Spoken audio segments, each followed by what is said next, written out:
Jumpa lagi dengan saya Yeni Indra di Gospel Truth Cakes dengan renungan yang berjudul Tunggu Pintu Tuhan, bukan sorotan dunia. Tuhan membuka pintu yang tidak bisa ditutup siapapun. Kalimat ini sederhana tetapi mengandung kuasa besar yang sering kita lupakan.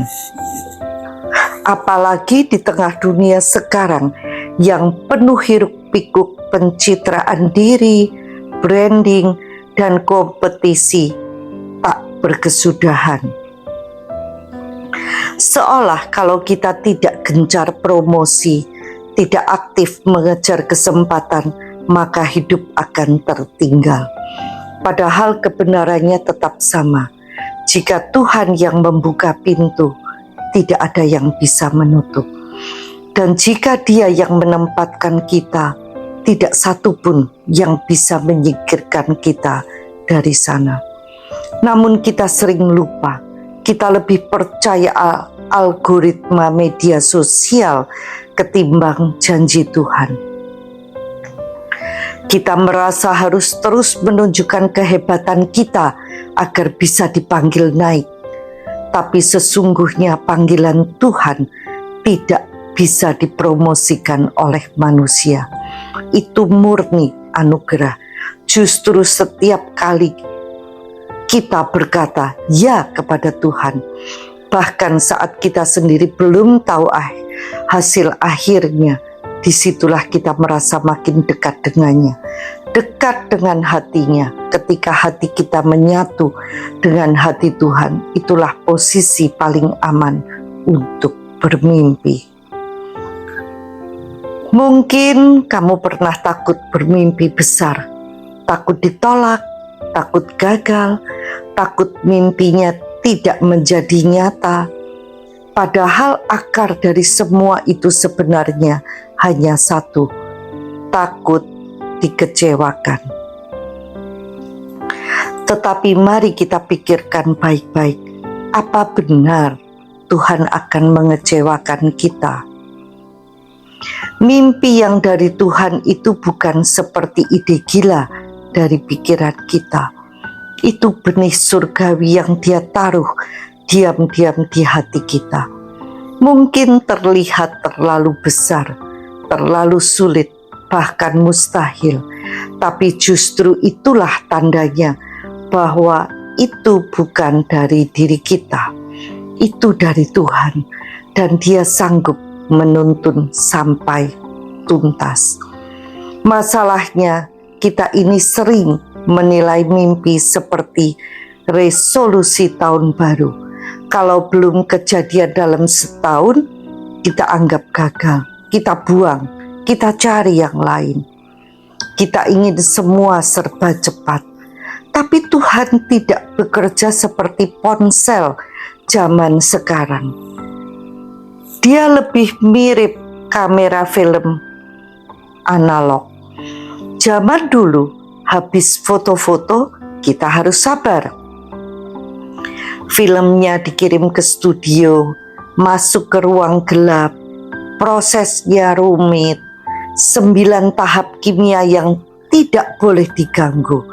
Kalau pintunya dibuka sebelum waktunya, fotonya rusak. Demikian juga dengan mimpi kita. Ada prosesnya, ada masa ruang gelap di mana kita tidak tahu apa-apa. Tapi justru disitulah karakter kita dibentuk dan gambar besar Tuhan sedang diproses. Saya pernah diingatkan dengan kalimat yang sangat membekas. Jangan pernah mencoba menempatkan dirimu di suatu tempat dengan kekuatan sendiri. Kalau kamu yang menaruh dirimu di sana, kamu juga yang harus berjuang keras supaya tetap di sana. Tapi kalau Tuhan yang menempatkanmu, tidak ada iblis dari neraka maupun manusia di bumi yang bisa mencabutmu dari situ. Dan saya tahu itu benar. Kalimat ini menjadi jangkar dalam banyak musim kehidupan saya. Saat saya tergoda untuk mengandalkan kekuatan sendiri, saya kembali pada kebenaran ini.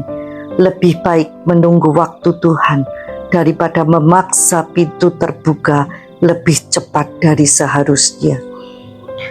Dunia terus mendesak kita, kejar mimpimu. Jadi versi terbaik dari dirimu. Lakukan apa yang kamu suka. Tapi kalau semua itu tidak lahir dari relasi dengan Tuhan, hasil akhirnya selalu sama, hampa. Tidak ada pemenuhan sejati.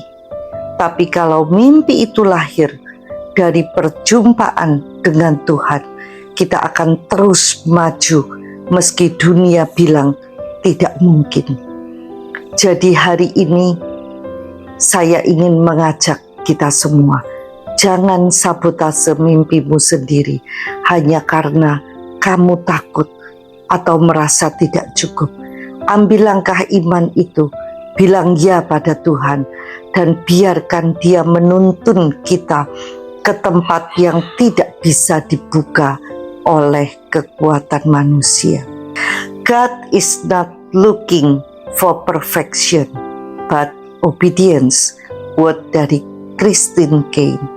Tuhan tidak mencari kesempurnaan, tetapi ketaatan. Quote dari Christine Caine.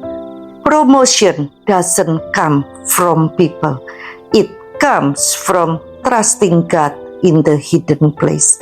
Promosi itu bukan datang dari manusia.